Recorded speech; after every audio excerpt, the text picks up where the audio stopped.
ọṅụlụ bụ nke kwuru na-aga n'ihu ugbu a na anya bụ okporo ụzọ dịgasị iche iche bụ nke enwere n'Amawbia nke nyegoro ọlụ a ga-alụ site n'aka gọvanọ Chukwuma Soludo. Onye nta aka anyị na-akwụ maka ọlụ bụ Ngozi Obileri ga-ewetara gị akụkọ etu ọlụ si wee na-aga n'ebe ahụ.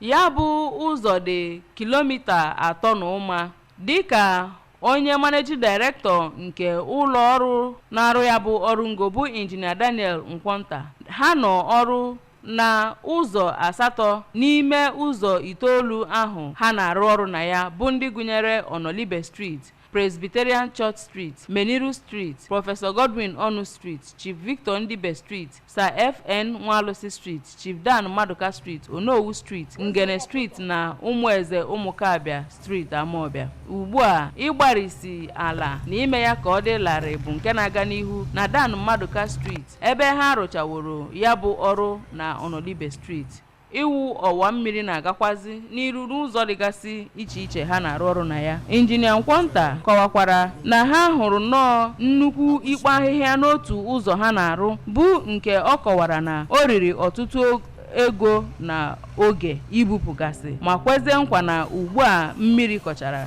na ha ga-agbasi ọsọ ike ịrụ ọrụ ya bụ ụzọ ka ha wee nwee ike rụcha ya oge ha kwuru na ha ga-arụcha ya. Ọ kwara arịrị na enwere nnọọ nnukwu ntinye ego n'ihe ha ji arụ ọrụ bụ bitumen na asphalt nke ọ kọwara na ọ ga-ebute obere igbu oge n'iwu stone base na asphalt na Onolibe na Dan Maduka Street. Injinia Nkwonta toziri gọvanọ Chukwuma Soludo maka ikwenye na ha ga-enye ya ụzọ bụ ọkpọkọpị ma kọwaa na ha ga-arụ ụzọ ga-anọkarị afọ 20. Otu onye Amawbia bụ Maazị Onyeka Nwalusi toro gọvanọ Soludo maka ọrụ niile na-aga n'Amawbia ugbu a ma kwee nkwa na ha ga-enye ya nkwado pụrụ iche dịka ọ kọwakwara na ọnọdụ azụmahịa abụrụla nke bili ọkụ na ya bụ ebe n'agbanyeghị na aka na-arụ ụzọ.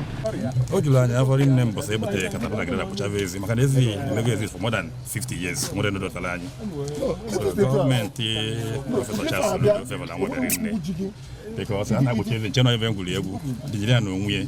Chief Nkwonta every day ọ nọ na fight so na-adọchọ n'ime a na-arụ na-aga ọfụma onwe ebe enwe lapses ọ kọrekt anya ozugbo obele ere ọbụla ọ bụla kọrekt anya so very very sorry so far na ka anyị fụgara anya